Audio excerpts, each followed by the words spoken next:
année déjà, aujourd'hui le 24, bilan, la positivité à 100%. Ambition à présider les bien, mais en réalité, sur terrain, c'est autre chose. Parce que nous sommes vivre à Kinshasa, nous vivre la réalité. Par rapport à plan d'action, on a fait ça jour après ta serment.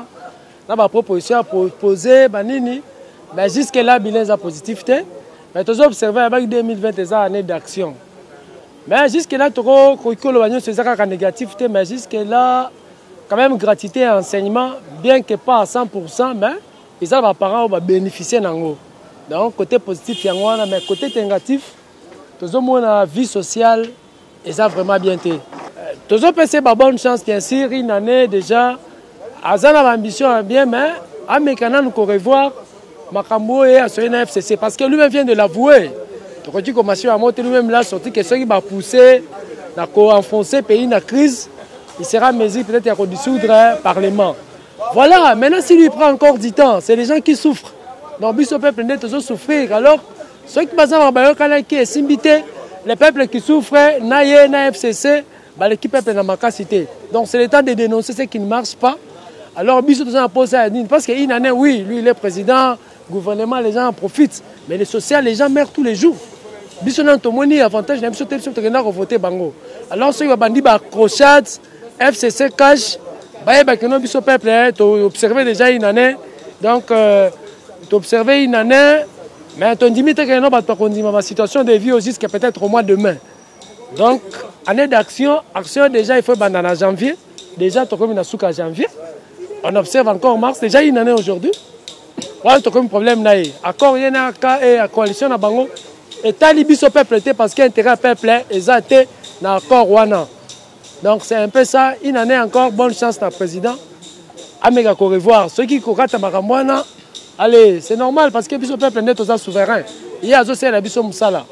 Et ça, la FCC, ça la cache, mais il y a aussi un peuple Moussala. Le peuple souffre, il n'y a pas de social. D'abord, le bilan, il y a le président Fachi. Pour nous, en tant que Congolais, Kinois, le bilan est positif. Pourquoi positif? Les loyaux, dans la ville de Kinshasa, autant que Kabila, en est Kangio.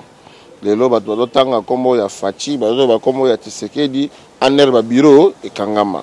D'abord le point positif yangwana. Deuxième point positif, la gratuité. Il y a enseignement primaire, ils ont déjà il y a malamu et permettre à mes parents et belé basa la économie na ba mongo bané ko futa. Concernant les Camboya dollars. Mais le président de la République, c'est lui le garant des institutions. Mais il ne gère pas les pays au quotidien. C'est le chef du gouvernement qui gère les pays au quotidien. C'est au premier ministre qui est au une question. Papa dollar, pourquoi?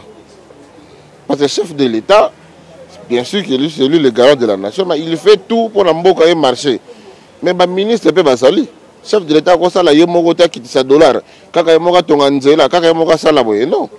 il a des ministres. Ce ministre est incompétent dans le lobby. Bazali kolinga koto ça a été mais à l'objet dans Londres bic rouge auto citoyen na bic rouge le feu Etienne Tshisekedi a utilisé ka bic rouge batu babosa nyangote abaraka babiloko mosusu mais le lot er bic rouge ezongi il fallait attendre une année président peut observer atala ayeba terrain ndengani ezali parce que a outi une opposition a eu pouvoir après une année il a compris que o azala kabe o azabo yamba lobi bic rouge au salim avec bic rouge malamoko et puis peuple peut bazomona to dans la carte ya coalition ceux qui biloko to ba bâton dans les roues mais peuple peut ça on a ba kotelema ba qui appuyer le chef de l'état base ya mboka et ba ministère nyoso tout il ne sera jamais divisé à trahir mboka na été béni le peuple d'abord mais slogan on est allé ils existent-ils mais en pratique, mais na beni kuna ba tuer les sociétés comme ndenge zalaki. Quand même faut reconnaître yango. Mbonga wenzi ngo bande ko tika na kala yango zo tika rati lelo. Mbonga wenzi yango na reprendre les sous. Chef de l'État dans ba ministre. Ba ministre be faut basala ka misala. Le chef de l'État ne peut pas tout faire. Lui il a donné le go. Mais Moussa Lobaki prenons-nous en charge. Bon biso peuple Moussa na biso nini. Ceux qui ont tout le monde qui est ministre peut-être là au Salamabé, mais tu as quitté la épée.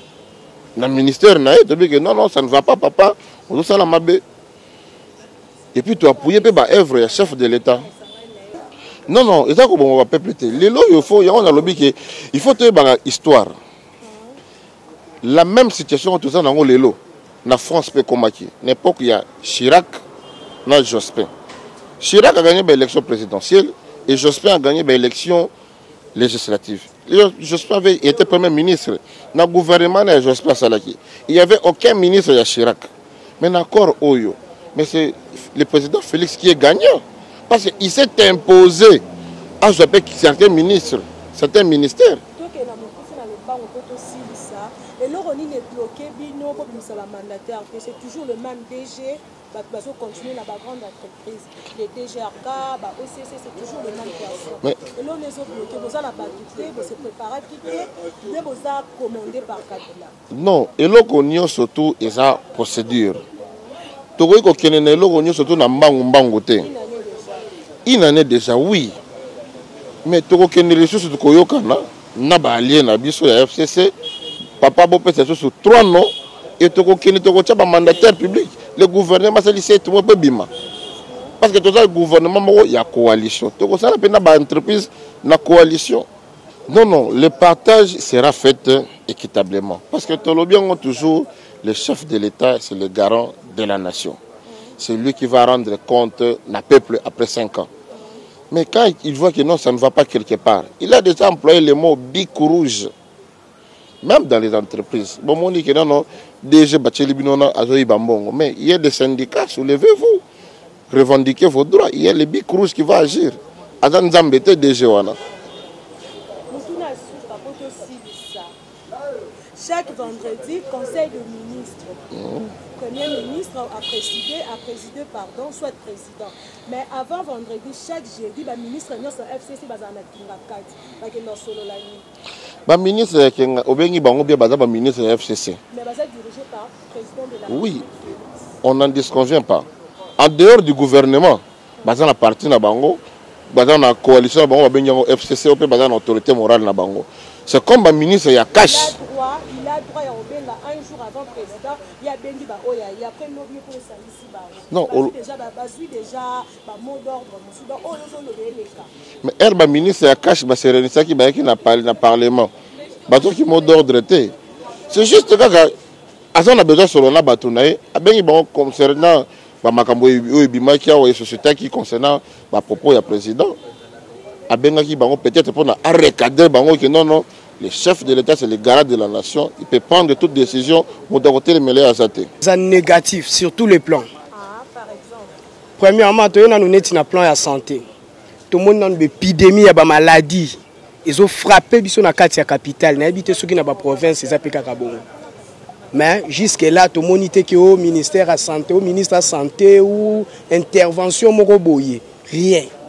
Na kati ya capitale so kei na ba foyer nyonso okuta ba kaya ba malade bazo zelana nu batu ba kufa nanu na ba nombre ya combien po bango ba ya ko intervenir. Mais bon tozo senga kaka ki omoni maloba ezalaka bien pona ko bimisa parole bo pesa nango mutute mais action président tozo sepelaka na président na biso na ba discours FCC a bloqué mbongo. Ce que le président de la République, le papa Nanda, qu'est-ce que ni ne koki kokoma ke papa lobby bana ba yokate. Ni ne koki kokoma tie koma na niveau wana. Maman nangai. Tie koma na niveau que non yo président lobby ministre aboyi. Fachi Beton. Les peuples d'abord, ils ont respecté. Pourquoi les noms à béton en a? Est-ce que ça les langues peut faire béton? Bon, azo ça les langues béton. Un peu béton, ils ont dit, il y a un monde qui vit na biso ba congolais peut comme trop dit. Béton, ils ont momo ko employé qui ont surtout quand ça on a synonyme à sentiment. Mais ba l'axi biso peut que non na fachi pena béton vraiment vit na biso. Béton penza. Oui, ba jeune bazo ya caillou mais moyen té. Vie sociale, transport et mati, makambounion, so donc béton penza. Ah, saut de mouton. bon lokola nga pe nazara na ebite façon ni nakoki ko pesa exemple ni nakoki loba po na so de mouton mais ça ba bilo mo bo ba nuire ka biso peuple et ça ba distraction ya makasi non embouteillage ça ya makasi une année déjà une année est-ce que lokola so de mouton na mouton azana nzala so bo salele so de mouton azana na voiture ngote oyo okendo matela soki wapi wana ya bénéficier na nini par rapport ya mariage à FCC na cash mariage en fait évoluer une année bon omoni mariage wana ezeloko ona nu biso to boya na nu question wana potangu to tout boya kango ba to boya ka mariage wana bango ba wanga na kango siko lelo bango bandimi yango est-ce que ba tout na biso tsusu ke non ezo évoluer ou ezo évoluer te eh maman nangai biso to lobi ke non to moni ba accord oyo eza mabe za danger pour na biso peuple mais bango ba boyi ba lobi non biso to za na ba accord mo côté lelo sikoyo ba yo kozonga na biso peuple ke non mariage yango bomoni yango ndengeni moni teke bolingi peuple yango te eza lokwa bazana posa ba bomisa biso passation de pouvoir et salamaki oui mais inanango eleki mingo ndenge na ba observation ba action vraiment sur le terrain ils a vraiment minité comme si eleki mingo inane eleki mingo na ba observation mais tout le monde sur le terrain bilan quelque part maramba malamu pe mwanda muzali quelque part maramba mabe pe nda muzali parce que il y a des bons il y a aussi des mauvais dans les années wana kota malamu to loba kota gratuité ba wasa neti mako bunda kota gratuité ba wasa mako bunda ata ko année scolaire ezalaka na 9 mois ce que to sai da ba 4 mois ba 4 mois dans l'école mususu bana ba futi ata mbongo ya minerval moroté to loba ke côté ya gratuité ba zo bunda diplomatie pe bazo bunda communication à proximité à président avec peuple tout le monde a peu bazo bunda mais côté social un peu surtout économie dollar ezali likolo pour ma ba arriéré ben paiement ba ba sala ka ebele pe ba futa minonté donc économie vraiment surtout économie on sent pas l'économie donc ça marche pinat pas surtout ma ba soti mouton tala embouteillage donc surtout mouton to éviter aussi la mukolonini pour jusqu'à présent ils aussi la nanuté dire ils ont banaté tous sibi dans moyen de déplacement moyen de transport donc c'est ça.